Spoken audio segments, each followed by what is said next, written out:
보기만 해도 다리가 찌릿거릴 것 같은 로우킥. 한 방 맞을 때마다 채찍 소리가 나는 이런 로우킥은 상대방의 다리를 공격하여 기동성도 떨어뜨리고 서 있는 것조차 힘들게 만들어 서서히 상대방을 말려 죽이는 공격입니다.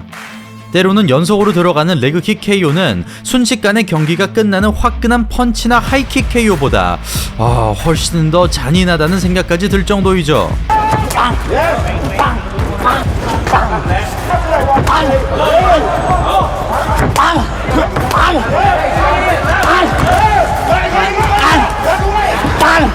과거 조지 알도가 패더급을 호령했던 무렵 그의 로우킥은 공포 그 자체였습니다. 알고도 못 막는 그의 로우킥은 정신과 신체를 처참하게 망가뜨렸는데요.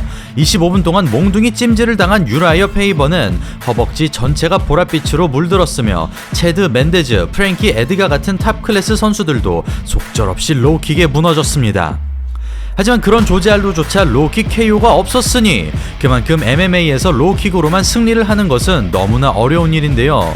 제가 키보드 워리어라는 닉네임으로 유명한 김승현 선수에게 카프킥과 레그킥도 직접 맞아봤는데 잠깐만 30%. 이게 무슨 살살 맞았는데도 불구하고 고통스러운 것을 떠나서 다리가 풀려 무게 자체가 실리지 않더라고요. 자, 그렇다면 오늘은 MMA에서 특히나 보기 어렵다는 레그킥 KO 탑 7을 알아보겠습니다. 시청자 여러분 안녕하십니까. 대한민국을 대표하는 격투기 및 무술 전문 분석 채널 격투기 채널을 또 운영을 하고 있고 그래서 또 UFC 해설위원으로 활동하고 있는 차도로입니다. 반갑습니다. 와 이거 라이브로 넘버 7 미르코 크로캅 대 요시다 히데히코. 바르셀로나 올림픽 유도 금메달리스트이자 90년대를 호령한 일본의 유도 영웅 요시다 히데히코. 그는 만 33살의 나이로 프라이드에 진출, 유도식 테이크다운에 이은 서브미션으로 돈 프라이, 타무라 키요시, 마크 헌트 등 유명 선수들을 제압합니다. 그 뒤 무지양급 그랑프리에 출전한 요시다는 프로복서 출신의 니시지마 요스케를 가뿐하게 꺾어내는데요. 이어지는 상대는 한창 전성기를 누리던 미르코 크로캅. 지금 관점에서 보면 서커스 매치에 가깝지만 당시만 해도 엘리트 선수와 스타 파이터들의 대결은 프라이드의 원동력이었습니다. 그렇게 시작된 경기, 승리를 위해서는 거리를 좁혀야 하는 요시다. 몸을 붙인다는 느낌으로 화끈하게 돌진하고 이를 차가운 타격으로 돌려줍니다. 엄청난 속도의 태클에도 즉각적으로 반응하는 크로캅, 언더훅 대신 팔을 빼내려 하자 스탠딩 미어락으로 응수하죠. 테이크다운 디펜스 과정에서 체력 손실이 발생합니다. 태클 수비는 뛰어나지만 클린치에서 허점을 보이는 크로캅. 때리기보다는 붙는데 초점이 맞춰진 무대뽀 타격. 착실하게 아래부터 두들겨줍니다. 예비 동작이 전혀 없는 불꽃 하이킥. 어떻게든 잡아보려는 요시다. 다시 한번 로우킥이 적중하고 누적되는 데미지에 얼굴이 굳어갑니다. 세게 때리기 어려운 앞발 로우킥마저 너무나 강력한 크로캅. 디딤발을 확실하게 틀어주는 완벽한 자세. 카운터 위험이 없기 때문에 나올 수 있는 동작입니다. 허벅지가 불타는 듯한 느낌을 받고 있을 요시다 선수. 이로 인해 과민하게 반응하고 투지를 살리기 위해 스스로 뺨을 쳐보지만 고통을 이기지는 못합니다. 이리하여 너무나 일방적인 경기 끝에 승리를 가져가는 크로캅. 보통 스탠스가 다를 경우 인사이드를 활용하거나 포인트를 위한 원스텝 아웃사이드 로우킥이 많이 나오는데요. 그럼에도 최대 출력을 내기 위해 위에서 내려 찍는 킥을 구사하면서 자신이 왜 헤비급 역사상 최강의 키커로 불리는지를 아주 제대로 보여주었습니다. 넘버 6 에드손 바르보자 대 마이크 루요. UFC 역사상 최고의 키커를 논한다면 바르보자는 반드시 5손가락 안에 들어갑니다. 무에타이에서 MMA로 넘어온 바르보자는 파이팅 스타일 자체가 오직 킥에 맞춰져 있는데요. 커버링을 잠근 다음 킥을 날리는 모습은 K1의 레미 본야스키를 연상케 합니다. 그런 스타일을 토대로 레그킥 KO를 만들어내면서 UFC에 입성한 바르보자.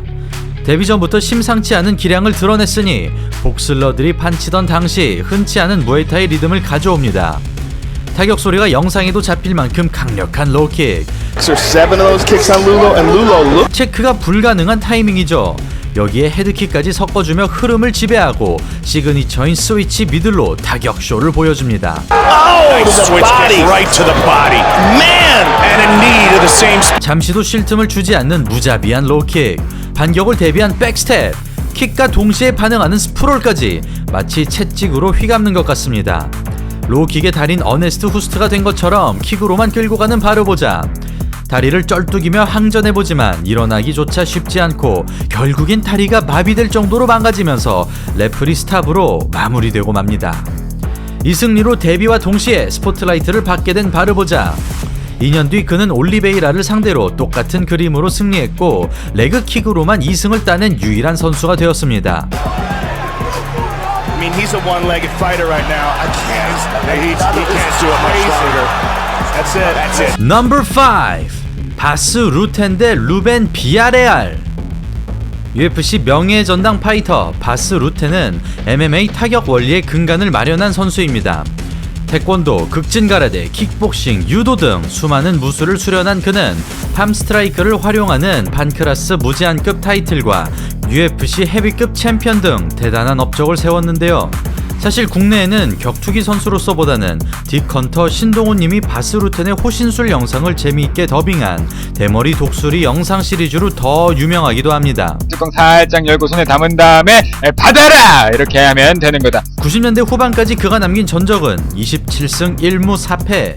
레슬러 켄 샴락을 제외하면 마땅한 적수조차 없었습니다. 그러나 UFC 챔피언 등극 이후 심각한 부상을 당하게 되면서 휴식기에 들어간 루텐. 이대로 선수 생활이 마무리될 것으로 보였으나 그는 7년 만에 복귀를 선언. 2006년 프로레슬러 겸 MMA 파이터인 루벤 비아레알과 격돌합니다. 당시 루텐의 나이는 41, 몸무게는 20kg이 가벼운 상황이죠. 야, 지금 기준으로도 거대한 비아레알을 상대로 루텐의 타격 수업이 본격적으로 시작됩니다. 카운터 따윈 의식하지 않으며 시원하게 꽂아 넣는 루텐. 품 안으로 파고드는 스트레이트, 페인트로 열린 앞면을 공략합니다. 그렇게 일방적인 흐름이 펼쳐지는 가운데 갑자기 로우킥을 꺼내는데요. 덩치 차이 때문에 어려워 보였으나 즉각적으로 효과가 발생하고 6번째 로우킥이 닿는 순간 거구의 사내가 쓰러집니다. Only one or two kicks. 보통 몸무게 차이가 심할 경우 킥을 차게 되면 튕겨져 나가버리고 마는데요. 기본 방어라도 할 수 있었다면 다른 양상이 나왔겠지만 아무런 대비 없이 맞은 것이 패배 요인이 되었습니다. 참고로 이 경기는 바스 루텐의 마지막 시합으로 남아 있습니다. Number 4. 팻 베리 대 댄 이벤슨. 킥복싱과 산타를 거쳐 MMA에 뛰어든 팻 베리는 그라운드 이해도가 제로에 가까운 낭만파입니다. 때문에 그는 입식에서 싸우던 스타일을 종합에서도 똑같이 구사하는데요. 이를 바탕으로 2번의 로우킥 KO, 1번의 하이킥 KO를 만들어내면서 MMA 3전 만에 UFC로 입성합니다. 신장 180cm에 100kg을 겨우 넘기는 체중으로 헤비급에서 작은 축에 속하지만 통나무라는 별명이 있을 만큼 유독 두껍고 튼튼한 다리를 가진 베리. 그는 특별한 전략 없이 로우킥을 쏟아내기 시작. 마치 K1 경기처럼 발차기에 모든 체중을 싣습니다. 그야말로 후드려 까버리는 베리. 급한 대로 붙어보지만 이마저도 쉽지 않고 마지막 통나무 킥 한 방으로 전의를 완벽하게 꺾습니다. 이날 베리가 던진 로우킥은 단 4번. 자신이 왜 헤비급에서 뛰는지를 증명한 순간이었습니다. Number 3. 알렉스 페레즈 대 주시에르 포미가. MMA에 카프킥이 등장한 이후 로우킥 비중은 현격하게 떨어졌습니다. 그 이유는 높은 위험 부담 때문인데요. 카프킥에 비해 사정거리가 짧은 로우킥은 항상 카운터 위험에 노출되며 발등에 걸리거나 무릎 같은 단단한 부위를 가격할 경우 오히려 차는 사람이 부상을 입을 수 있죠. 반면 고통에 익숙한 선수들조차 마땅한 해법을 찾지 못할 정도로 살벌한 위력을 발휘하는 카프킥. 최근 들어 카프킥만으로도 전체적인 흐름을 지배하는 시합이 속출하고 있으니 대표적인 예로 알렉스 페레즈와 주시에르 포미가의 경기입니다. 강력한 주짓대로 포미가를 맞아 킥을 준비한 페레즈는 앞발이 사선을 보고 있는 상대에게 카프킥을 장렬. 시선은 위를 보고 아래를 때려주는 영리한 작전을 펼칩니다. 빠르게 반응하지만 표정이 굳을 만큼 리듬이 말려가는 포미가. 시원하게 뿌려대는 카프킥. 똑같이 돌려주지만 피봇으로 막아냅니다. 해법을 찾지 못하는 포미가. 종아리가 빨갛게 부어오른 상황에서 카프킥이 등장하고 다리가 무거워진 이때 결정타가 들어가면서 1라운드를 넘기지 못하고 마무리됩니다. 나름대로 킥체크를 해봤으나 채찍처럼 감싸고 들어가는 특성상 완벽하게 막을 수는 없었는데요. 한 번만 걸리더라도 경기 전체에 영향을 미치는 카프킥의 위력을 아주 제대로 확인할 수 있었습니다. Number 2. 브랜든 베라 대 마이클 팻. 원 챔피언십 초대 헤비급 챔피언인 브랜든 베라는 모든 공격을 풀파워로 때리는 터프한 타입으로 무에타이와 레슬링의 결합이라는 독특한 스타일을 가지고 있습니다. 전성기 시절에 프랭키 비어를 박살낼 정도로 온몸이 무기인 베라는 NCAA 디비전 1에서 활약한 레슬러 출신임에도 무에타이 스탠스로 싸우는 특이한 선수인데요. 특히 상중하를 넘나드는 강력한 발차기로 수많은 KO를 만들어냈습니다. 그런 베라의 진면목이 발휘된 경기는 2009년 마이클 팻과의 대결입니다. 앞중심의 공격적인 스탠스를 들고 나온 그는 안면 방어 대신 팔을 휘젓는 동작과 디딤발을 완전히 틀어주면서 로우킥 파워를 강화합니다. 커버링 유도하고 로우킥! 양쪽 스탠스를 번갈아 활용하던 베라는 그야말로 공포심을 심어주는데요. 인사이드와 아웃사이드를 가리지 않고 부지런히 앞다리를 공략! 마치 축구선수가 슈팅을 때리듯 휘두르면서 1라운드 만에 승기를 가져갑니다. 나름대로 타이밍을 읽어보지만 박자를 속여주는 베라. 끊임없이 반복되는 컨비네이션. 반드시 로우킥으로 마침표를 찍습니다. 그렇게 타격에서 압도하던 베라는 결국 로우킥으로 끝을 보는데요. 보는 사람이 안타까울 정도로 로우킥을 난사한 다음 왼다리를 마비시켜버리면서 KO 승리를 가져갑니다. 넘버 1! 요드 카이카우 페어텍스 대 알렉스 쉴드. 태국 무에타이 선수들은 쇠파이프 같은 정강이를 얻기 위해 살벌한 단련을 거듭합니다. 그래야만 뼈와 뼈가 부딪히는 강렬한 고통을 이길 수 있고 발차기가 무릎이나 팔꿈치에 걸리더라도 부상을 입지 않을 수 있으며 어떤 상황에서도 킥을 찰 수 있는 배짱과 근거가 생기게 됩니다.